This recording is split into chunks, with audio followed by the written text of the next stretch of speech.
In the heart of New York City lived Isabella Monroe, the first daughter of Charles Monroe, a billionaire real estate tycoon.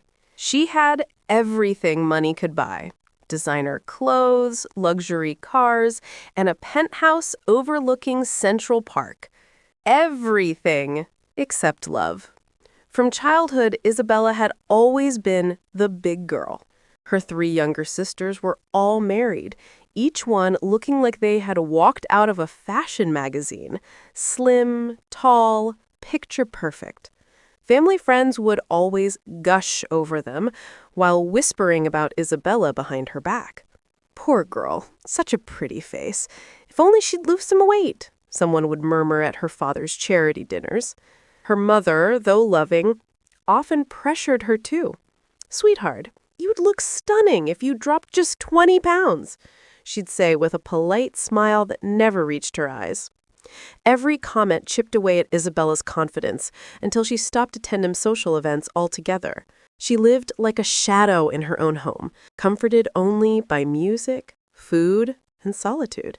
She loved food, especially late-night meals. Big portions made her feel full, safe, and seen, even when no one else noticed her. One of her favorite escapes was dancing. When the house was quiet, she'd close her bedroom door, slip on her headphones, and danced like no one was watching, just her, the mirror, and the rhythm. It was the only time she truly felt beautiful. But one night, everything changed. That evening, Isabella slipped into a small open mic club in Brooklyn, wearing just a hoodie and jeans to stay unnoticed. She loved watching local artists perform. Their raw passion made her feel alive again, like the world wasn't so cruel.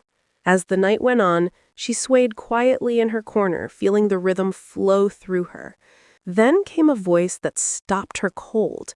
It was deep, rich, and filled with soul. On stage stood a young man with kind eyes and a warm smile, singing a soft acoustic song about loving yourself, even when the world doesn't.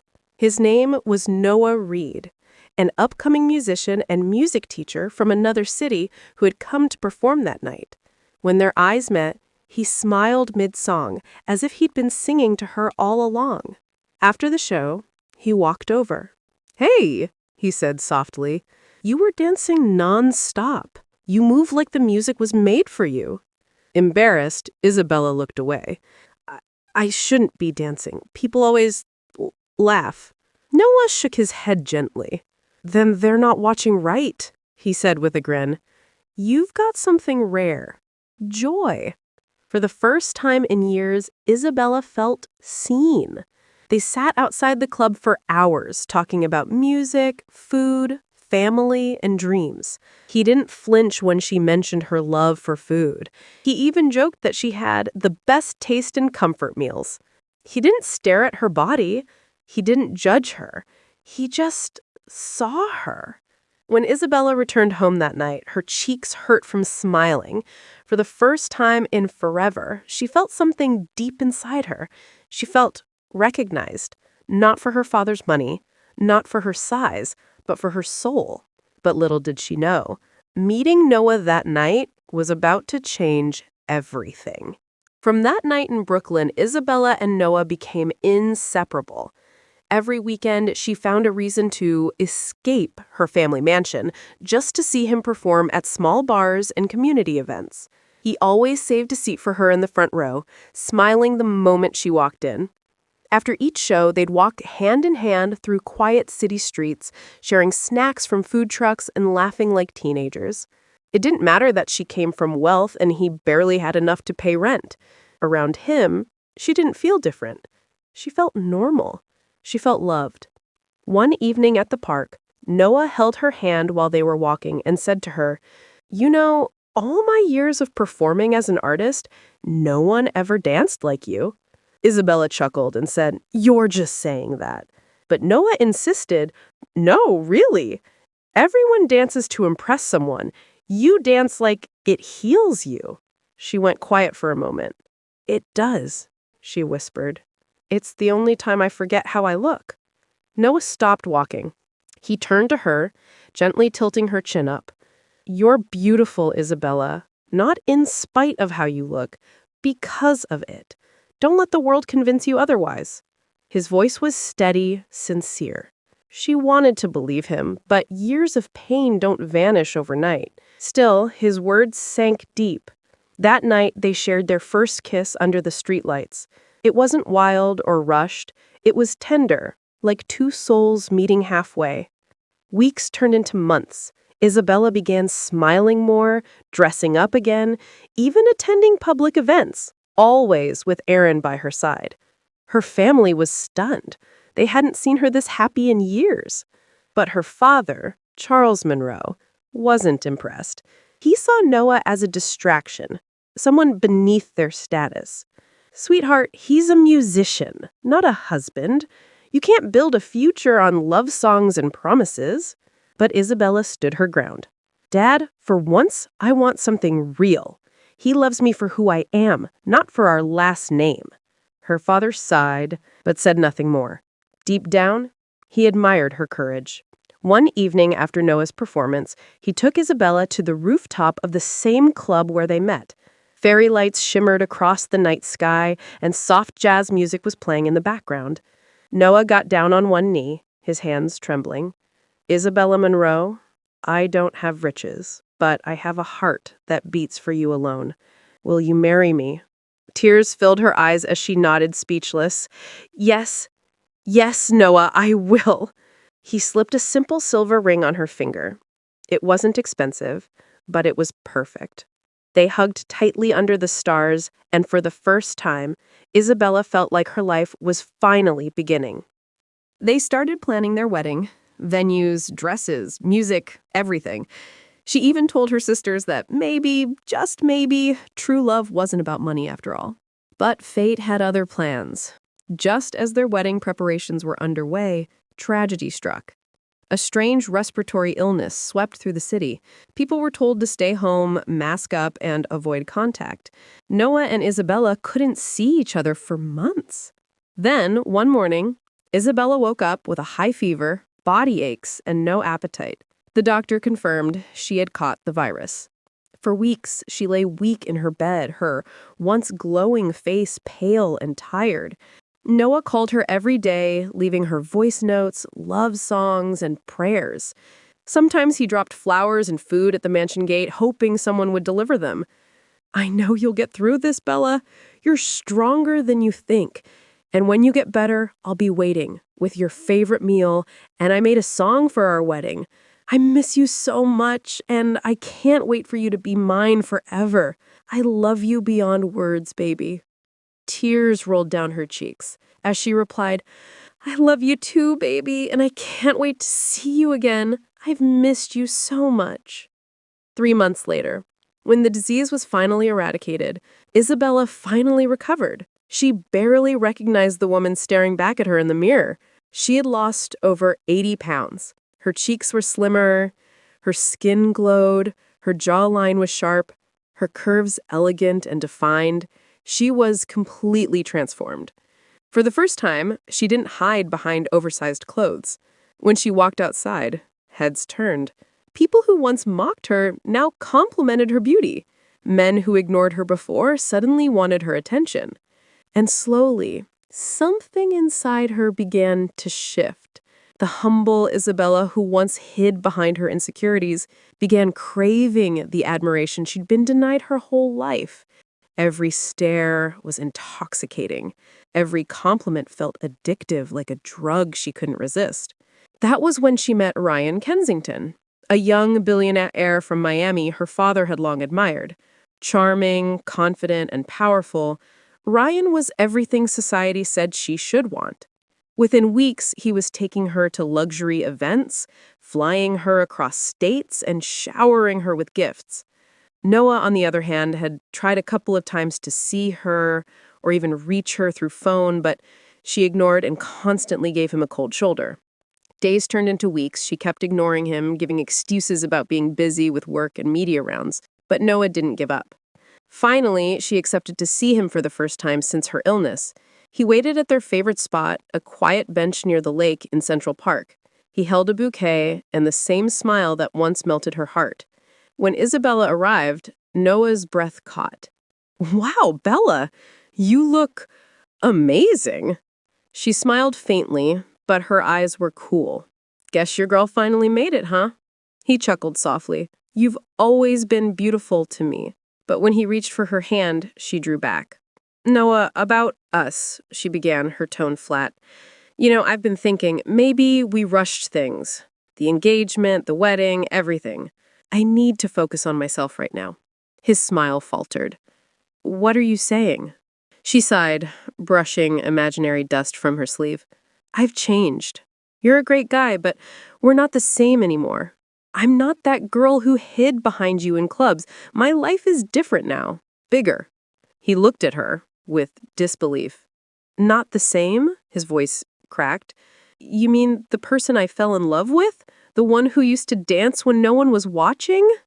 Exactly. That girl doesn't exist anymore, she whispered. Bella, how do you mean? Come on, I love you. I love you for who you are. I don't care about your body. Please don't do this to me. I really do love you.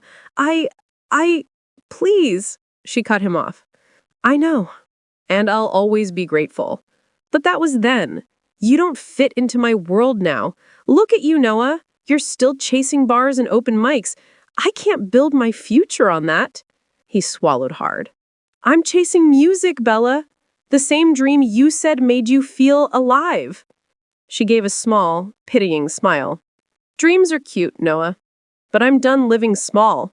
I need stability, class, power. I've met someone who gives me that. Noah stared at her, stunned. His heart shattered into pieces. He couldn't believe what he was hearing. She pulled the silver ring from her finger and placed it in his palm. I want to be with someone who understands where I'm going, not where I've been. Noah's eyes glistened. Bella, please, don't do this, he said, tears pouring down his face. She looked down at him, calm, emotionless. Noah, you should thank me. At least I'm honest. I've outgrown you. He opened his mouth to speak, but she cut him off. This conversation is over. Goodbye, Noah. Then she turned and walked away, heels clicking against the pavement, her perfume lingering in the cold evening air. Noah sat frozen, the ring trembling in his hand as the city lights blurred through his tears. That night, he didn't sing. For the first time in years, the music inside him went silent. Isabella Carter had become a sensation. The once timid, overweight girl had transformed into a glowing goddess. Her face graced magazine covers. Fashion brands called her the comeback queen. Her mornings now started with interviews and coffee meetings. Her evenings ended with rooftop parties and champagne. People flattered her, told her what she wanted to hear. She began to believe the lie that this version of her was finally worthy of love. Her newfound love, Ryan Kensington, had fallen head over heels for her. Within weeks, he proposed at a private yacht party with flashing cameras and applause. Isabella, caught between excitement and validation, said yes. For once, the world applauded her choice, and she felt untouchable. The internet went wild. From fat to fiancé, the Isabella Monroe fairy tale. But behind the fairy tale, pride was silently rewriting her fate. 3 months before the wedding, Isabella announced she would be going off-grid. No social events, no interviews, no cameras. She told everyone she wanted to detox and rejuvenate for her big day, her version of luxury self-care. In reality, she locked herself up in her penthouse, determined to become even more stunning for her wedding. She imagined the moment Ryan would see her walk down the aisle, his eyes wide with awe, whispering, "That's my wife." But Isabella had one weakness: food. The weight she had lost from her illness months earlier had nothing to do with discipline or fitness. It was purely the sickness. Now, with her health fully back, her appetite returned, bigger than ever. She would order trays of creamy pasta, chocolate soufflés, and late-night snacks. Each day she promised herself, just one more bite. I'll hit the gym tomorrow. But tomorrow never came. By the fourth month, her reflections started to change. Her cheeks filled out, her jawline softened, her old dresses no longer fit. By the fifth month, the mirror no longer lied. She was back to her former size. She broke down crying one evening, surrounded by empty boxes of dessert, her makeup smeared as she whispered, "What have I done?" She was so disappointed in herself. Her father, Charles Monroe, knocked gently on the door. "Sweetheart, stop crying. The man loves you, not your body." Isabella, sobbing, "You don't understand, Dad. He fell in love with the woman on those magazines, not this." "That's not true. I'm sure he loves you beyond the pictures in the magazines. Cheer up, baby girl. Everything will be fine," he said softly. But deep inside her, she was still angry with herself. The grand ballroom of the Four Seasons Hotel was draped in gold and white. Cameras flashed, celebrities arrived, reporters whispered. Ryan stood at the altar, tall and handsome in his tuxedo, smiling with quiet anticipation. Then the music began. The doors opened. Isabella appeared, radiant, nervous, and heavier than before. A murmur swept through the crowd. Phones tilted. Ryan's smile slowly vanished. When she reached him, his expression turned cold, disbelief mixed with embarrassment. "Ryan," whispering through clenched teeth, "what the hell happened to you?" Isabella, tears forming, "Ryan, you said you were preparing for this day. Is this what you were preparing for?" Gasps rippled through the audience. He stepped back, shaking his head. "I can't do this. I can't marry someone who can't control herself. This isn't who I proposed to." The crowd froze. Reporters whispered. Her father tried to move forward, but she lifted her hand to stop him. Tears streamed down her face as she dropped the bouquet and ran out of the hall, humiliated, broken, destroyed. After that day, things changed for Isabella. She sat in silence in her room. The media had torn her apart. The heiress dumped at the altar. She avoided mirrors, avoided people, avoided life. Her sudden fame began to fade. She became more unhappy than ever. Brand deals slowed. People moved on. She tried to fill the void with work, social media, and parties, but nothing replaced the peace Noah gave her. One evening, she sat by her apartment window, staring at the rain-soaked city below. In her hands was an old photo of them, her laughing awkwardly, and him singing beside her in Brooklyn. She cried in deep pain. It was as if her whole life had crumbled. She has destroyed her own fairy tale. Noah loved her when she couldn't love herself, but she threw that away. That night, she finally realized the painful truth. She lost not just a man, but the version of herself that was truly happy. Days passed, weeks passed. She remained indoors, shedding tears all the time, and only found a little comfort in eating larger portions of food like she always does. But things only got worse. One day, her father walked into her room trying to convince her to attend a charity concert. "You need a break, Bella. It'll do you good," he said softly. She reluctantly agreed. The concert was packed. Cameras flashed. Music filled the air. When the MC announced the headline act, the crowd roared. "Ladies and gentlemen, please welcome multi-award-winning artist Noah Reid." Her heart stopped. When he stepped onto the stage, the lights wrapped around him like destiny itself. He looked different, stronger, more confident, and glowing with quiet success, his voice commanding every ear. He sang a song she'd never heard before, but the lyrics felt hauntingly familiar. "I loved you when you couldn't see your light, but when you found your shine, you dimmed mine. Oh, oh, oh, now I've learned that love don't beg to stay. It just leaves when pride gets in the way." The audience cheered, but Isabella sat frozen, her heart splitting with every line. After the show, she gathered the courage to meet him backstage. "Hi, Noah. Please, can we talk?"